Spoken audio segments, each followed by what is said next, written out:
یاجوج ماجوج کے نام پر اختلاف نہیں ہے کہ یہ کون ہیں۔ یہ سب علم الانساب کے ماہرین اس بات پر متفق ہیں، ایگریڈ ہیں کہ یاجوج ماجوج در حقیقت یافس ہی کی اولاد ہے، یافس ہی کے بچے ہیں۔ اب یہ جو اولاد ہے یعنی یاجوج ماجوج، یہ کن ملکوں میں آ کر آباد ہوئی، یہ سب سے بڑا جو سوال ہے وہ پیدا ہوتا ہے۔ اور یاجوج ماجوج ایشیا کے شمالی علاقوں میں، مشرقی علاقوں میں آباد ہوئی، اور جنہیں ہم وسط ایشیا کے علاقے کہتے ہیں، اور جن میں سے کچھ علاقوں کا ذکر میں نے کل کیا تھا ذوالقرنین کے قصے کے حوالے سے، اور میں نے یہ بھی آپ کو بتایا تھا کہ جو دیواریں بنائی گئی تھیں، آج بھی کچھ دیواریں ان کے نشانات موجود ہیں۔ مثال کے طور پر چین کی دیوار ہے، ہم نے یہ بات کی تھی کہ چین کی دیوار میں وہ میٹیریل استعمال نہیں ہوا کہ جو حضرت ذوالقرنین نے اس دیوار کو بنانے میں لوہے اور تانبے کا استعمال کیا تھا۔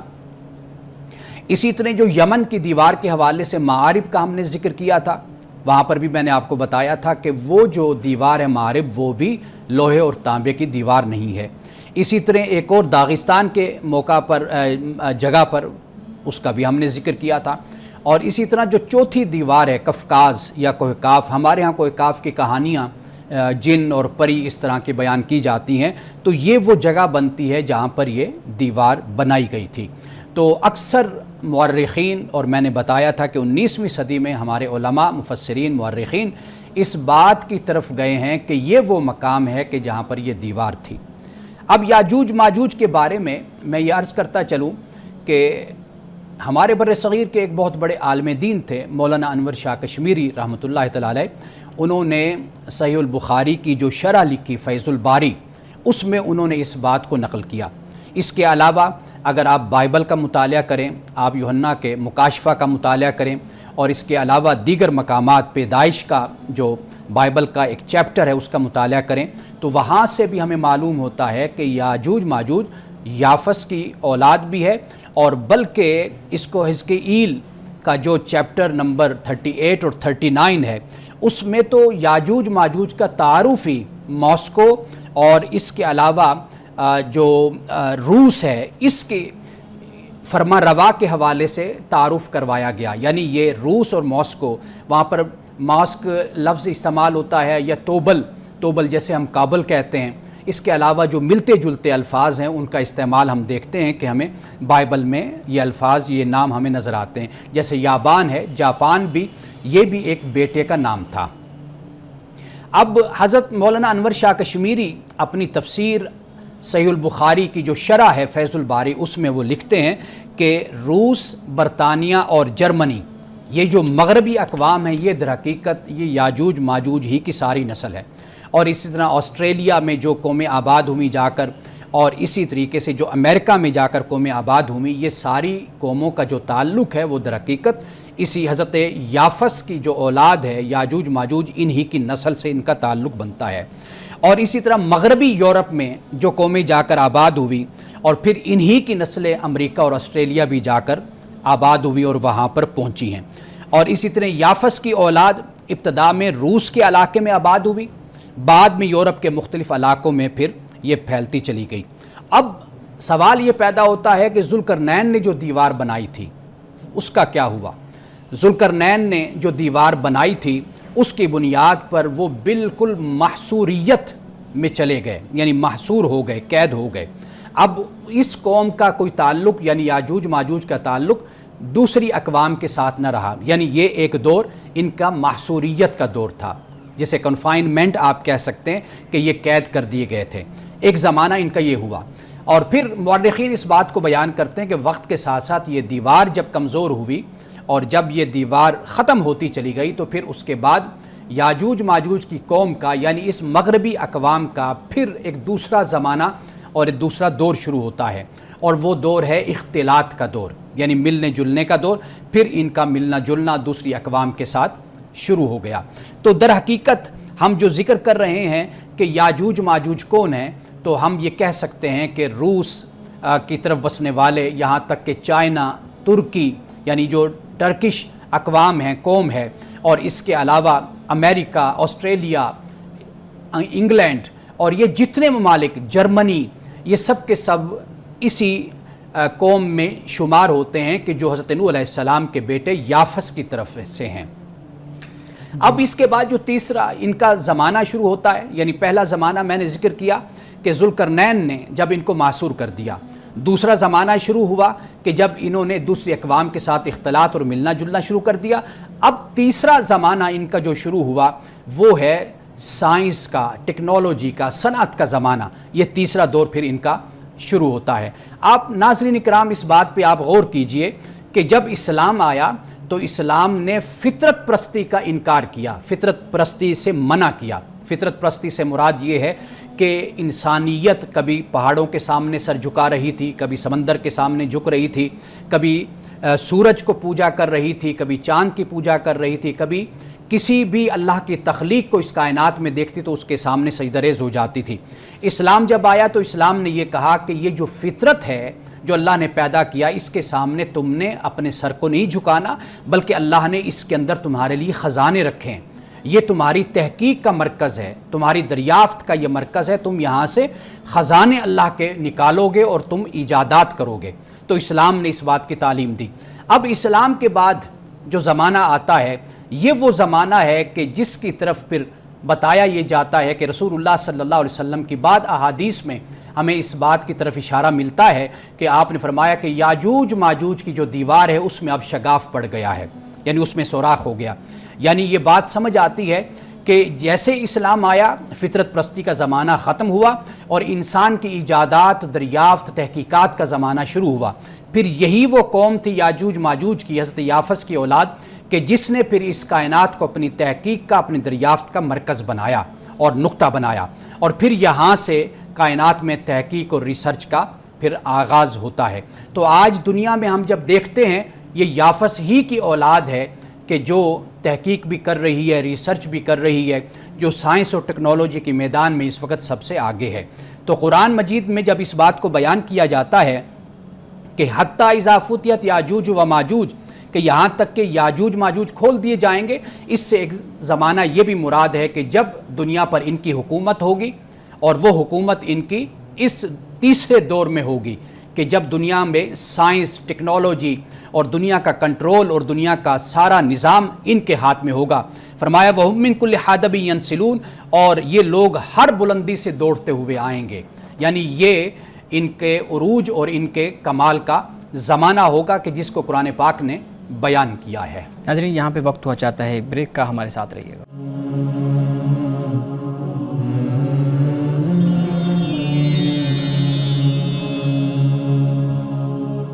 ویلکم بیک ناظرین۔ امان صاحب، آپ نے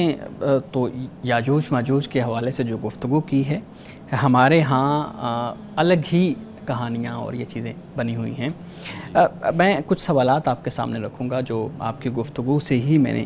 ان کو ڈرائیو کیا ہے۔ ایک تو یہ ہے کہ یاجوج ماجوج کا جب بھی ذکر کیا جاتا ہے تو اس کو ایک ما فوق الفطرت مخلوق کہا جاتا ہے۔ آپ نے اس کو اوپر بات بھی کی ہے، لیکن میں چاہتا ہوں کہ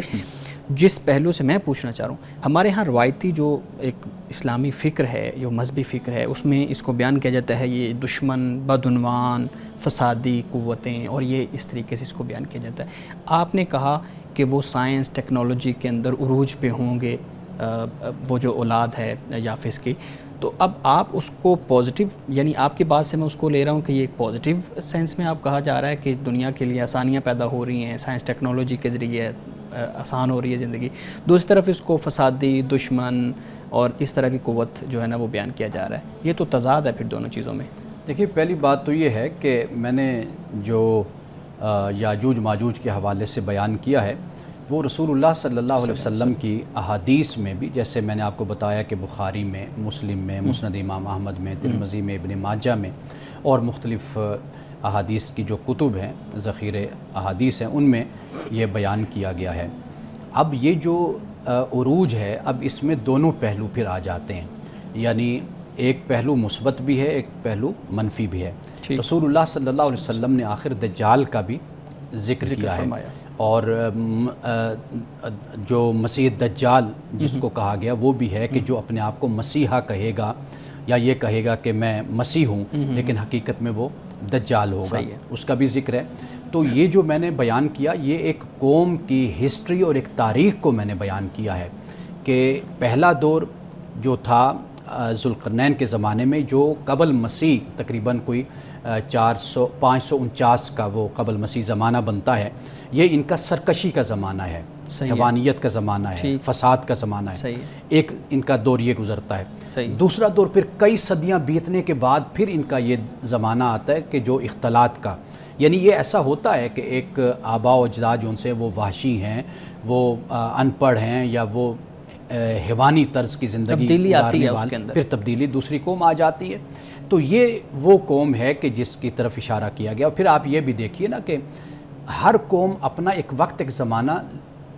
زمین پر لے کر آئی ہے۔ یعنی آپ دیکھیے کہ ایک دور تھا کہ جب افریقہ، یعنی حضرت نوح علیہ السلام کی ایک قوم، ایک بیٹے حامی جو حام تھا، اس کی نسل کا ایک دور گزرا، پھر سامی نسل کا ایک دور گزرا جو مسلمانوں کو آپ کہہ لیجئے۔ تو اب یہ جو تیسرا ہے، یہ حضرت نوح علیہ السلام کا جو تیسرا بیٹا یافس ہے، یہ اس کی اولاد کا زمانہ ہے۔ اور یہ آپ اس کو اسلام سے علیحدہ کر کے نہ دیکھیں، بلکہ آپ یوں دیکھیں کہ جو مجموعی طور پر انسان نے جو ترقی کی ہے، مجموعی طور پر یہ اصل میں اسی کی ہی کڑی ہے اور اسی کا ہی تسلسل ہے۔ باقی اس کے اندر امکانات تو دونوں موجود ہیں، آپ اس کو مثبت طور پر استعمال کر لیں یا آپ اس کو منفی طور پر استعمال کر لیں۔ جب آپ آگے چلیں گے تو پھر ہم نہیں، لیکن اس میں ایک پھر آپ نے رسول اللہ صلی اللہ علیہ وسلم کی حدیث مبارکہ کا حوالہ دیا ہے۔ ایک اور حدیث مبارکہ انہی کے بارے میں بیان کی جاتی ہے کہ رسول اللہ صلی اللہ علیہ وآلہ وسلم نے فرمایا کہ قرب قیامت یہ یاجوج ماجوج اس دیوار کو کھاتے رہتے ہیں یا چاٹتے رہتے ہیں، وہ آہستہ آہستہ ختم ہوتی رہتی ہے، رات ہوتی ہے تو وہ پھر واپس چلے جاتے ہیں تھک ہار کے۔ تو جس دن وہ انشاءاللہ کہیں گے اس دن وہ دیوار ختم ہو جائے گی اور پھر وہ دنیا میں آئیں گے اور پھر وہ دنیا کو ایسے کھائیں گے اور ختم ہو جائے گی دنیا، اور یعنی تباہی کا استعارہ اس کو بتایا جاتا ہے۔ تو یہ بھی تو ایک روایت ملتی ہے۔ دیکھیے ان روایات کو آپ تمثیلی انداز میں دیکھیں نا، وہ دیوار مادی دیوار ہے یا وہ فکری دیوار ہے، یعنی اس کی صورت کیا بنتی ہے کہ آیا کہ ایک وقت مقرر کر دیا گیا کہ اس وقت تک تو تباہی نہیں آئے گی، لیکن اس کے بعد ایک زمانہ آئے گا کہ جب یہ جو علوم ہیں، جو ان کے پاس طاقت ہے، قوت ہے، مثال کے طور پر ایک حدیث میں یہ آتا ہے کہ پانی پی جائیں گے،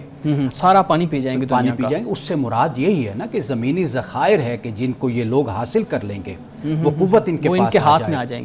میں آ جائے گی، اس سے مراد یہ ہے، یعنی زمین کے ذخائر ہیں، پانی ہے، دیگر چیزیں وہ ان کے ہاتھ میں آ جائیں گی، ان کے پاس جمع ہو جائیں گی، یا اس کو یہ اپنی طاقت کے طور پر استعمال کریں گے، یا اس سے انوینشن ہوگی، ایجادات ہوگی، ڈسکوری ہوگی، اس طرف اشارہ پھر ہو جاتا ہے۔ جی جی پلیز آپ کی گفتگو میں نے سنا کہ یاجوج ماجوج کی جو آپ نے جغرافیکل لوکیٹ کیا ان کو کہ رشیا سے تھے، پھر جرمنی، اچھا ان کو آرینز بھی میرے خیال میں کہا جاتا ہے کہ جو رشیا سے جن کی شروعات ہوئی اور بہت ہی ہنٹر گیدررز تھے، یہ ان کی جو خوراک تھی وہ کافی مختلف تھی، ایگریرین نہیں تھی،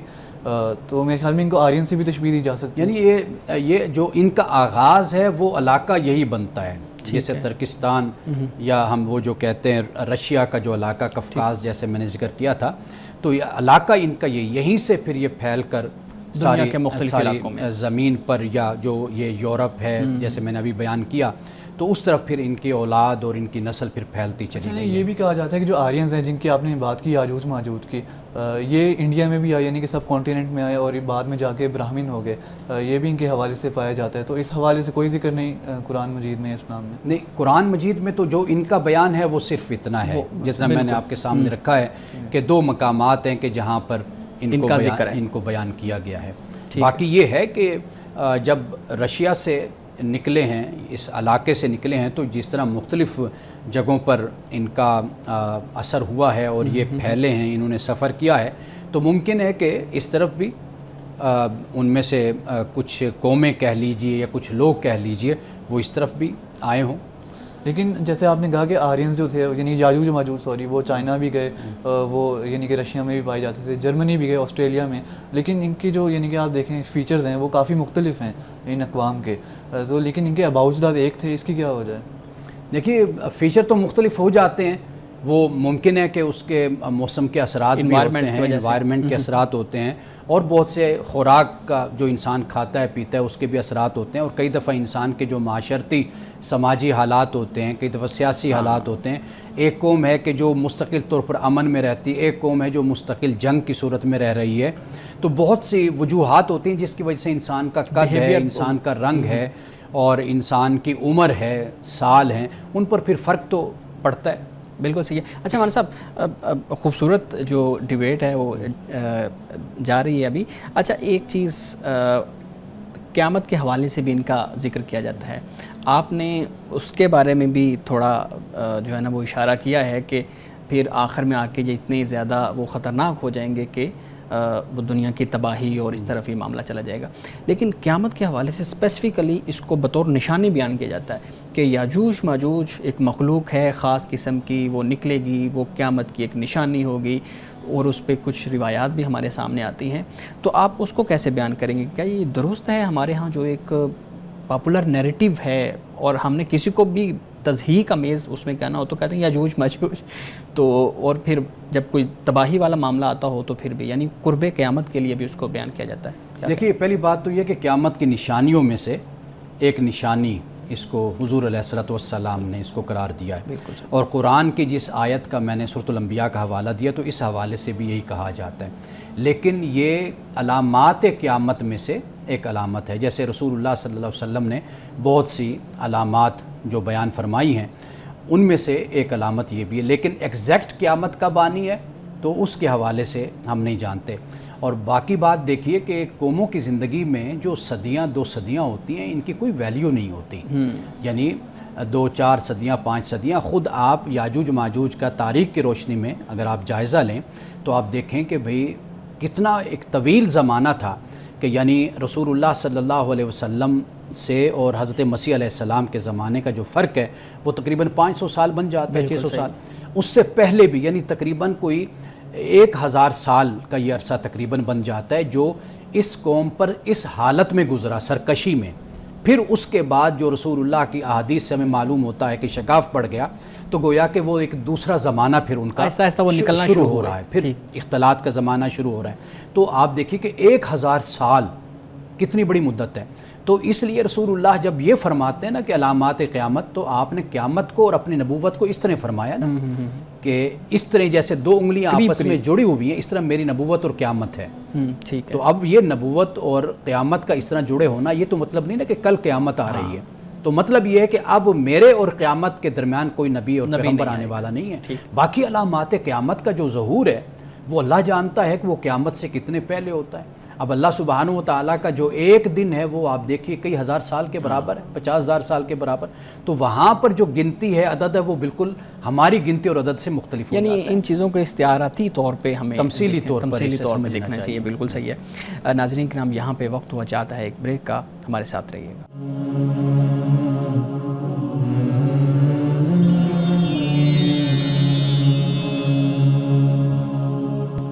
ویلکم بیک ناظرین۔ شارق، آپ کے پاس بھی کچھ سوالات ہوں گے، ہمارے صاحب کے سامنے رکھیں۔ جی ضرور، تھینک یو سو مچ شعیب صاحب۔ اچھا، جب ہم ناولز پڑھتے ہیں تو ایک تصویری ایک خاکہ ہوتا ہے جو ہمارے ذہن میں تشکیل پاتا ہے، اور ناولز میں مختلف موضوعات زیر بحث ہوتے ہیں، جیسے رومانٹیسزم ہے اور کئی ایسے موضوعات ہوتے ہیں جن پر ہمارے معاشرے میں اکثر بات نہیں کی جاتی۔ تو جب ہم ناولز پڑھتے ہیں اور اس طرح کی جو خاکہ ایک ڈیولپ ہوتا ہے ہمارے ذہن میں، کیا انسان پر اس کا اثر ہوتا ہے؟ کیا وہ انٹریگڈ ہوتا ہے اس سے؟ یعنی کہ کیا وہ گناہوں کی طرف تو نہیں راغب ہوتا؟ اور اگر ایسا سچ ہے جیسا کہ ہمارے ہاں کہا جاتا ہے کہ انسان پر ایک اثر ہوتا ہے ناولز پڑھنے سے، اور جو اکثر ماں باپ ہوتے ہیں وہ بچوں کو ناولز نہیں پڑھنے دیتے، تو کیا ہمیں ناولز نہیں پڑھنے چاہیے اگر اس کا ہم پر اثر ہوتا ہے؟ دیکھیے پہلی بات تو یہ ہے کہ میں تو ناول کے حق میں ہوں کہ پڑھنا چاہیے۔ میں تو ہمیشہ اس بات کی تلقین کرتا ہوں کہ آپ کو کچھ بھی ملتا ہے پڑھیے ضرور، یعنی سٹارٹ کریے پڑھنا، مطالعہ کرنا، تحقیق، اس کا ذوق پیدا کیجیے۔ باقی یہ ہمیں ذہن میں رکھنا چاہیے کہ جو ناول نگار ہیں یا افسانہ نگار ہیں، جو کہانی نویس ہوتے ہیں،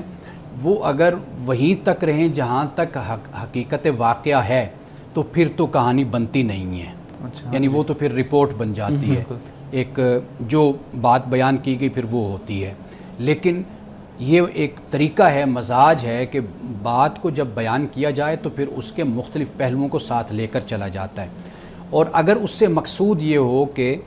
فکر کے، سوچ کے نئے زاویے سامنے لائے جائیں، نئی کھڑکیاں کھولی جائیں، پھر تو یہ بات بہت اچھی ہو جاتی ہے۔ لیکن اگر یہ صرف ایک عیاشی برائے عیاشی کے طور پر جیسے ہوتا ہے، مطالعہ برائے مطالعہ ہو، تو پھر اس سے انسان کا وقت جو ان سا ہے وہ ضائع ہوتا ہے۔ یعنی مثال کے طور پر اگر آپ کوئی ایسا ناول پڑھتے ہیں کہ جو سوشل ایشو پر ہے، ٹھیک ہے جی، اب جو سوشل ایشو پر لکھا جائے گا تو واضح بات ہے کہ اس کے ساتھ سوشل ایشوز کو ڈسکس بھی کیا جائے گا، اور ممکنہ طور پر اس بات کی کوشش کی جائے گی کہ وہ عناصر، وہ عوامل کہ جو معاشرے کی تخریب کا باعث بنتے ہیں ان کا بھی ذکر اس کے اندر کیا جائے، اور جو مثبت کردار ہیں ان کو بھی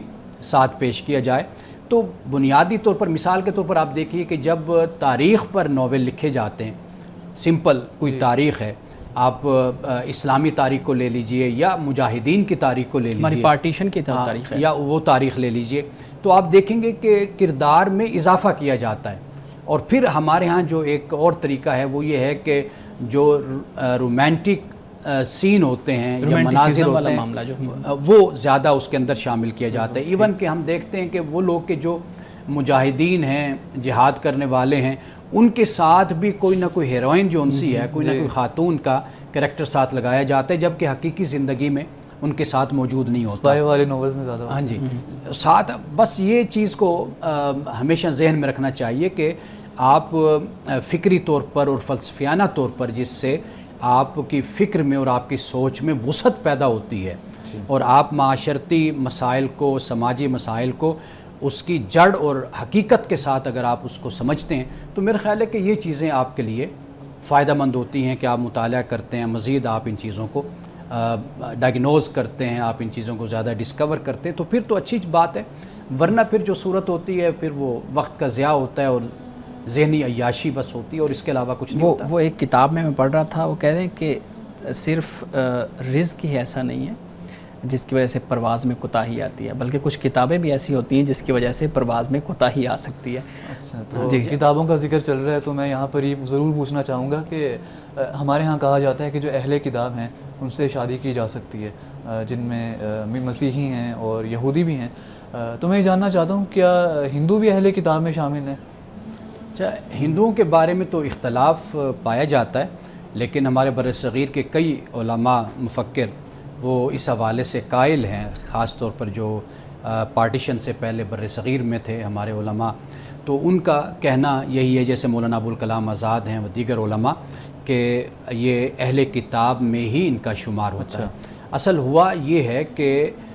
ایک وقت تھا کہ جب پیغمبر آیا، کتاب دی، اللہ کی طرف سے کتاب نازل ہوئی، جیسے وقت گزرتا چلا گیا تو وہ کتاب جو ان سے ہے اس میں تحریف کر دی گئی، اس میں ملاوٹ کر دی گئی، اور خود لوگوں نے اپنے رسوم، اپنے رواج اور اپنے جو حالات ہیں سیاسی حوالے سے، سماجی حوالے سے، ان چیزوں کو کتاب میں شامل کر دیا۔ تو یہ وقت کے ساتھ ساتھ ہوتا رہا ہمارے ہاں۔ آپ دیگر یعنی صرف ہندو نہیں بلکہ آپ اس کے علاوہ اگر مسیحی حوالے سے دیکھیں گے، یہودیت کے حوالے سے دیکھیں گے تو آپ وہاں پر بڑی آپ کو یہ چیز نظر آئے گی، ملے گی۔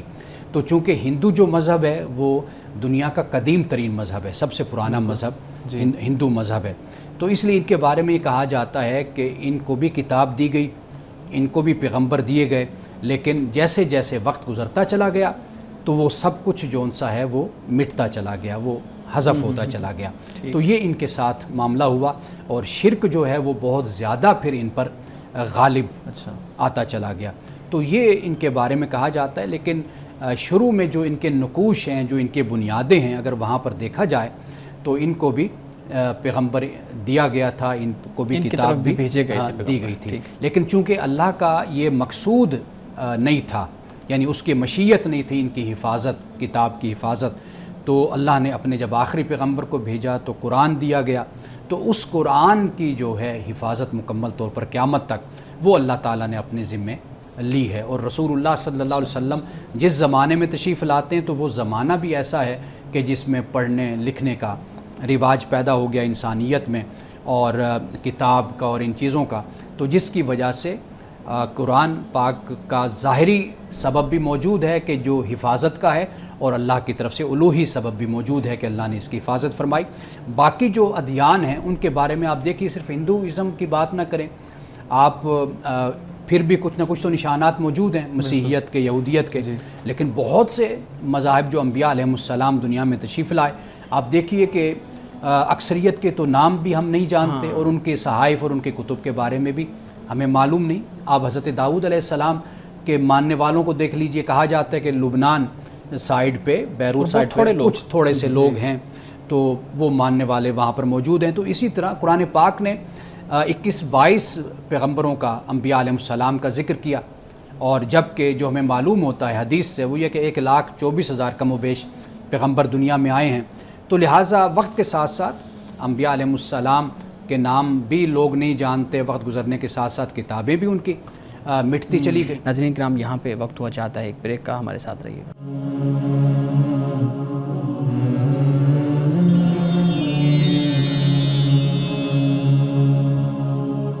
ویلکم بیک ناظرین۔ شارق، آپ بریک سے پہلے سوال کر رہے تھے۔ جی اچھا، آپ نے اپنی گفتگو میں بتایا کہ ہندوازم جو ہے اس میں وقت کے ساتھ ساتھ کافی چینجز آئی ہیں، نہیں تو پہلے تو وہ اہل کتاب ہی تھے، آہستہ آہستہ وہ شرک کی طرف مائل ہوئے،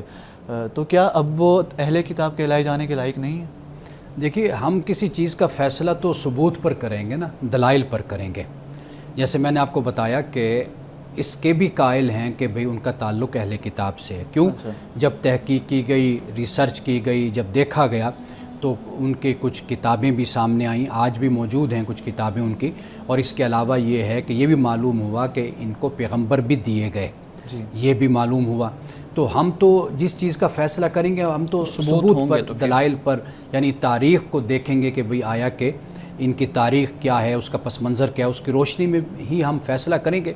تو لیکن بہرحال جو وقت بیتتا چلا گیا اس کے ساتھ ساتھ جو ان پر شرک غالب آتا چلا گیا، اسلام اس معاملے میں بہت زیادہ حساس ہے۔ یعنی اللہ سبحانہ و تعالیٰ کی جو تعلیم ہے، جو حکم ہے، وہ یہی ہے کہ شرک خدا کے ساتھ کسی طرح بھی کسی کو برابر نہیں کیا جا سکتا، برابر نہیں ٹھہرایا جا سکتا۔ تو یہ تو واضح تعلیم ہے انبیاء علیہ السلام کو، حضرت آدم سے لے کر رسول اللہ صلی اللہ علیہ وسلم تک قرآن میں جگہ جگہ اس بات کو بیان کیا گیا۔ ایک توحید ہے، اور دوسرا آخرت کا ذکر کثرت کے ساتھ قرآن پاک میں ہے، اور یہ ہر دور کا جو پیغمبر آتا ہے وہ یہی پیغام دیتا ہے۔ تو اس پیغمبر پر ایمان لاتے ہوئے سب سے پہلے ان چیزوں پر ایمان لانا ضروری ہوتا ہے۔ تو اہل کتاب ہم مسیح کو کہتے ہیں، مسیحیت کو کہتے ہیں، یہودیت کو کہتے ہیں، کیونکہ ان کے دلائل بالکل واضح ہیں، وہ معلوم تاریخ کے مذہب ہیں۔ یہ جو مذہب ہے یہ غیر معلوم تاریخ کا ہو جاتا ہے۔ ہاں اگر اس کے ہمیں ثبوت اور دلائل ملے ہیں تو اس کی بنیاد پر پھر علماء نے یہ بھی کہا ہے کہ بھئی ان کا تعلق بھی اہل کتاب سے۔ لیکن مسیحی بھی تو کہتے ہیں کہ حضرت عیسیٰ اللہ تعالیٰ کے بیٹے ہیں، تو شرک تو وہ بھی کر رہے ہیں۔ تو قرآن پاک نے اس پر پھر اس کی مذمت کی ہے۔ اس کے اہل کتاب کیوں ہیں؟ واضح بات کی، اہل کتاب اس لیے ہیں کہ ان کو حضرت مسیح علیہ السلام ان میں آئے اور انہوں نے ان کو کتاب، اللہ تعالیٰ نے ان کو عطا کی، انجیل۔ تو اس بنیاد پر معلوم تاریخ کے مطابق ہمیں سب پتہ ہے کہ حضرت مسیح علیہ السلام اللہ کے نبی تھے، اللہ کے پیغمبر تھے، زمین پر آپ تشریف لائے ہیں، مبعوث کیے گئے ہیں، اللہ نے آپ کو کتاب دی ہے، تو اس بنیاد پر ہم ان کو اہل کتاب کہتے ہیں۔ تو پھر ہندوؤں کو نہیں کہا جا سکتا کہ وہ اہل کتاب ہیں؟ میں وہی عرض کر رہا ہوں نا کہ ان کو بھی تو ہم اہل کتاب ہی کہہ رہے ہیں نا۔ ٹھیک ہے، یعنی چونکہ اگر جب ثبوت اور دلائل ہمیں مہیا ہو جاتے ہیں تو واضح بات ہے کہ جن کے بارے میں ہمیں معلوم، لیکن ان کے بارے میں مشقت زیادہ ہے، تحقیق زیادہ ہے، اس کی بنیاد پر اختلاف بھی پھر ہے، لیکن یہ بالکل واضح طور پر ہمارے سامنے ہے۔ اور پھر رسول اللہ صلی اللہ علیہ وسلم سے ان کا زمانہ صرف 500 سال پہلے کا زمانہ ہے، تو یہ معلوم تاریخ کے لوگ ہیں، شخصیات ہیں، ان کے بارے میں ہمیں بالکل معلوم ہے، قرآن بھی واضح طور پہ کہتا ہے۔ اچھا، اسلام نے مسلمان مردوں کو تو اجازت دی ہے کہ وہ اہل کتاب عورتوں سے شادی کر سکتے ہیں، لیکن اہل کتاب مردوں کو کیوں نہیں شادی کی اجازت دی مسلمان عورتوں سے؟ یہ سوال دیکھیے، جب ہم قرآن مجید پڑھتے ہیں، اللہ سبحانہ و تعالیٰ نے سورۃ المائدہ کی آیت نمبر 5 ہے، وہاں پر اس بات کا ذکر کیا کہ مردوں کو اجازت دی گئی اہل کتاب عورتوں سے شادی کرنے کی، لیکن عورتوں کا ذکر قرآن پاک نے بالکل نہیں کیا۔ یعنی عورت کا لفظ نہیں ہے قرآن پاک میں؟ نہیں، یہ نہیں ذکر کیا قرآن پاک نے کہ بھئی مسلمان عورت سے اہل کتاب مرد شادی نہیں کر سکتا، لیکن ایک اور مقام پر قرآن پاک نے اس بات کو بیان کیا ہے کہ جو مشرک مرد ہے اس سے مومنہ عورت کی شادی نہیں ہو سکتی. اسے سورۃ البقرہ میں وہاں پر مشرکہ کا ذکر ہوتا ہے. لیکن جہاں پر مسلمان مرد کا نکاح کرنا ہے اہل کتاب عورت سے، اس پر بھی علماء نے یہ کہا ہے کہ یہ صرف اجازت ہے، اچھا پرمیشن ہے، یہ حکم نہیں ہے. تو جو اجازت ہوتی ہے وہ ہمیشہ حالات اور ماحول کے مطابق ہوتی ہے. اس لیے حضرت عبداللہ ابن عباس نے اس بات کو بیان فرمایا کہ یہ جو اللہ تعالیٰ نے اگر اجازت بھی دی ہے نا، یہ اجازت بھی مسلم معاشرے میں دی ہے، اسلامی حکومت میں دی ہے کہ جہاں پر انسان رہتا ہے اور اکثریت مسلمانوں کی ہے، مسلم حکومت ہے، تو وہاں پر اجازت دی. امام شافعی نے اس کے بارے میں کہا کہ بھئی یہ جو اجازت ہے یہ یعنی اس پر ان کا فتویٰ ہے کہ بھئی وہ کہتے ہیں کہ بھئی یہ کراہت کے ساتھ ہے، ناپسندیدہ کہ بھئی اجازت بھی ہے، لیکن واضح بات ہے کہ انسان اپنی نسل اپنی اولاد کے بارے میں بڑا حساس ہوتا ہے.